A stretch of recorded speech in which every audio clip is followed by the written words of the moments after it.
Hello everyone, आप सबको मेरा नमस्कार। तो आज हम लोग बात करने जा रहे हैं जो भी स्टूडेंट क्लास 11 से क्लास 12 में जाते हैं, तो उससे रिलेटेड हम लोग बात करने जा रहे हैं कि जो है क्या करना चाहिए और क्या नहीं करना चाहिए, और कुछ कुछ बेसिक कन्फ्यूजन होता है। उस कन्फ्यूजन को हम लोग जो है वो दूर करने की कोशिश करेंगे।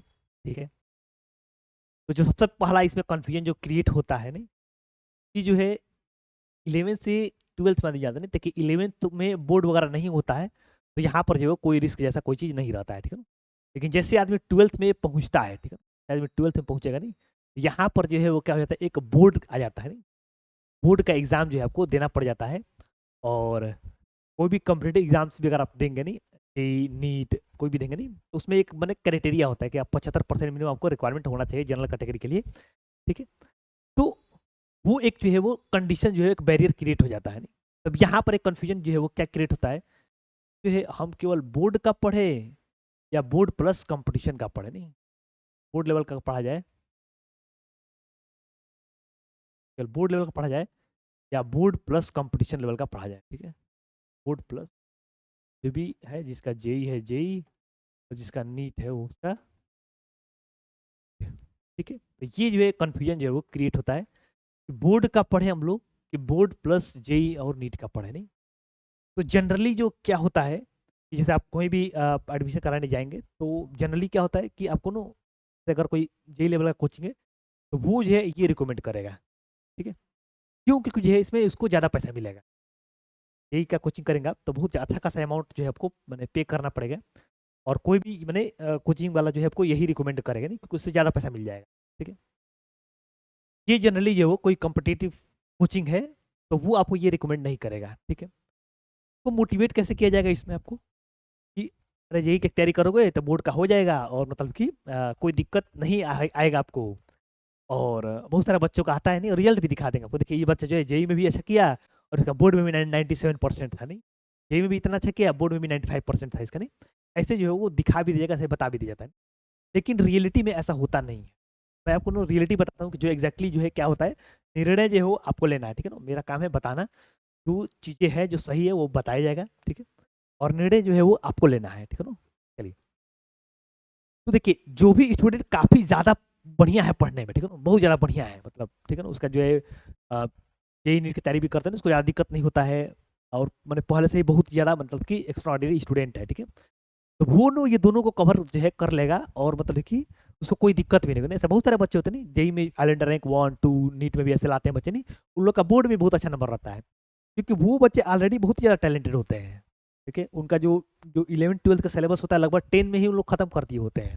ठीक है, तो वैसे बच्चों का नो नंबर जो है बढ़िया आ ही जाएगा। ठीक है, बोर्ड में भी आ जाएगा, उधर भी आ जाएगा नहीं। तो वैसे बच्चों उसको देखकर मोटिवेट होकर जो ज़्यादातर बच्चे जो है मैंने ये को प्रीफर कर लेते हैं। ठीक है, कि नहीं मैं भी कर लूंगा, मैं भी ये कर लूंगा, मैं भी वो करूँगा, नहीं मोटिवेट होकर। ठीक है, लेकिन देखिए मोटिवेशन से तो चीज़ें होगा नहीं। ठीक है, उसके लिए तो करना पड़ेगा आपको, तब जाके चीज़ें होगा।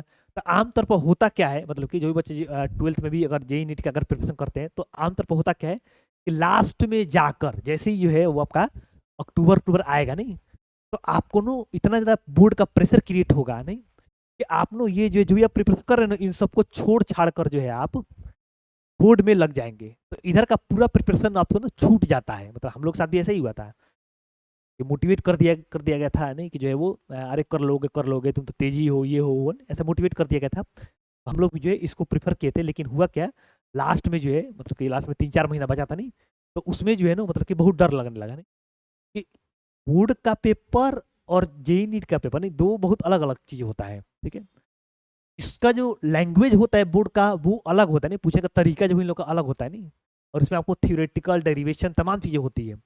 और ये नहीं है कि मतलब कि आपको जो है ना मतलब कि लास्ट के 2 दिन में 3 दिन में आपको आ जाएगा सब। ठीक है ना, तो यूट्यूब पर मतलब ऐसे बता दिया जाता है कि नहीं, कि आपको जो है 3 दिन में पढ़ लोगे तो ये हो जाएगा वो हो जाएगा, नहीं ऐसा होता नहीं है।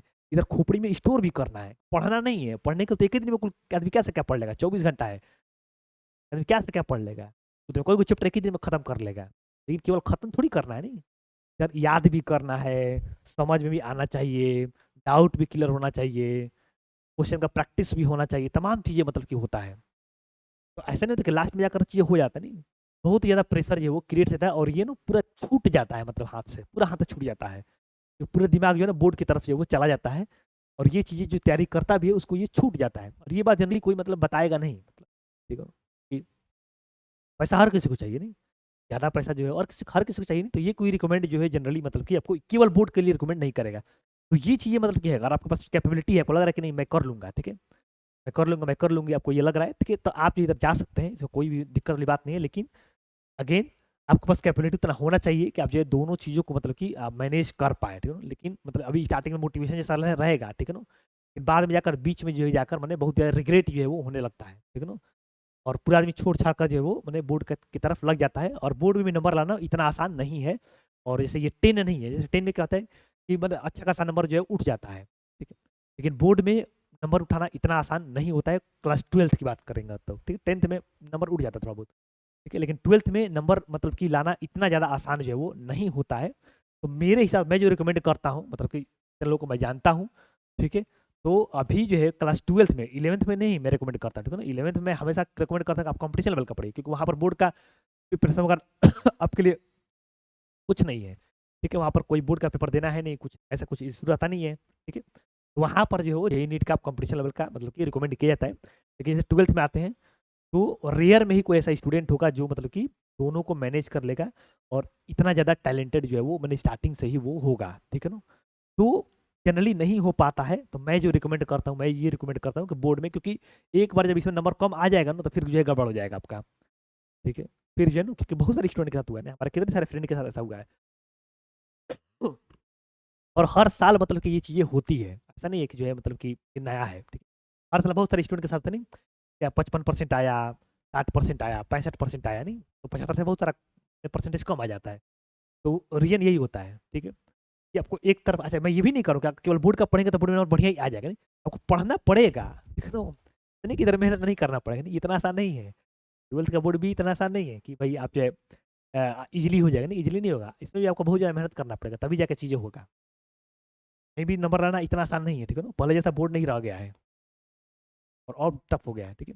तो कि कहीं भी नंबर लाना आपको जल्दी जो इतना आसान नहीं है। इधर भी आप बोर्ड का ही पढ़ते हैं तो बोर्ड का पढ़ना पड़ेगा प्रॉपर बढ़िया तरीका से, ठीक है ना? तब जाके बंदे हो, ठीक है? तो मेरा जो रिकमेंडेशन होता है मतलब कि वो होता है कि मतलब कि 12th में जो है वो बोर्ड का प्रिपरेशन अच्छे से करिए, ताकि आपका बोर्ड में एक नंबर बढ़िया आ जाए, ताकि जो है आप आगे ना मतलब कुछ भी करना भी चाहे तो फिर दिक्कत जो है ना हो, मतलब कोई बैरियर क्रिएट ना हो। 45 में नंबर कम आ जाएगा, फिर आप जो है कंपार्टमेंट देना पड़ेगा, कंपार्टमेंट देने के लिए एक साल ड्रॉप भी लेंगे, जेईई नीट का तो करना ही पड़ेगा आपको, क्योंकि पहले साल में जो है वो जेईई नीट का मतलब 12th के साथ जेईई नीट का मैंने बहुत ही अच्छा रिजल्ट जो जनरली नहीं आता है, मतलब मोस्ट ऑफ द स्टूडेंट का, मतलब तो जो है वो एक दिन से नहीं, मतलब कि दसों साल से देख रहे हैं ये सारी चीज़ें, ठीक है? तो मोटिवेशन में निर्णय नहीं लेना है। मेरे कहने का मतलब क्या है कि मोटिवेशन से निर्णय नहीं लेना है, एकदम शांत होकर जो है समझ कर निर्णय लेना है, ठीक है? और उसके बाद आप मोटिवेट होइए, ठीक है ना? मतलब आप जो भी निर्णय ले लिए उसके बाद आप मोटिवेटेड रहिए कि भाई हमको जो है ये करना है, इतना नंबर लाना है, ये लाना है, वो लाना है। उसके बाद आप मोटिवेट हो सकते नहीं, लेकिन जब निर्णय लिया जाता है उस समय मोटिवेशन को साइड में रख दिया जाता है, और दिमाग से ध्यान से समझ कर जो वो कोई भी निर्णय मतलब कि लिया जाता है, ठीक है ना? मेरा जो रिकमेंडेशन है, मेरा रिकमेंडेशन मैं बता दें आपको कि मेरा रिकमेंडेशन क्या है कि अगर आप 12th में हैं तो आपको जो है वो बोर्ड का लेकर चलना चाहिए, और आपको टाइम अगर मिलता है इन केस तब जाकर आपको साइड में उसको जो है आपको करना चाहिए। लेकिन आपको ऐसा नहीं करना चाहिए कि इसको आप जो है वो मेन रख रहे हैं और बोर्ड को आप साइड में रख रहे हैं। तो बोर्ड में एक बार नंबर कम आ गया तो फिर जो है वो सारा चीज़ जो है गड़बड़ हो जाएगा, ठीक है ना? ये इतना आसान नहीं है जितना आसान मतलब कि आपको जो है वो यूट्यूब वगैरह पर आपको जो चीज़ दिखता है वैसा चीज़ें नहीं है, ठीक है ना? आप 11th में पढ़े हैं तो आपको आइडिया लग गया होगा, ये जो उतना आसान है नहीं एक्चुअली में, ठीक है ना? तो इस बात को ध्यान रखिए और आप उसके हिसाब से निर्णय लीजिए, ठीक है? Bye bye.